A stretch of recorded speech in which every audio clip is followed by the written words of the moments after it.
Lorsque nous parlons de l'environnement, il est très facile de rester au niveau local, sans se rendre compte que les problèmes ne peuvent se résoudre qu'au niveau global. Lorsqu'on parle du changement climatique, cela n'a pas vraiment de sens de se restreindre au niveau de son quartier, de sa ville ou même de son pays. Il s'agit d'une réalité globale et il faut trouver des solutions globales. La multiplicité des solutions locales peut sans doute faire plaisir aux gens au niveau local et au niveau personnel, mais cela ne change rien au devenir de la planète.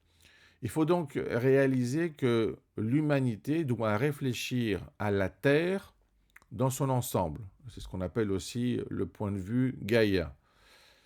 Pourquoi? Parce qu'en fait, tout communique avec les autres. C'est impossible d'avoir des mondes clos. On est dans un système ouvert, on est sur le plan thermodynamique dans un seul système et pas dans plusieurs.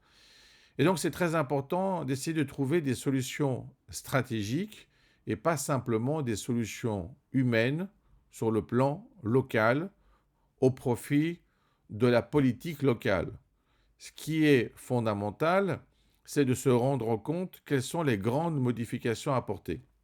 On ne peut pas sans arrêt demander à tous les citoyens de faire un effort sans réaliser, par exemple, pour le dioxyde de carbone, que la production mondiale est largement influencée pour plus de la moitié simplement par la production de la Chine et de l'Inde.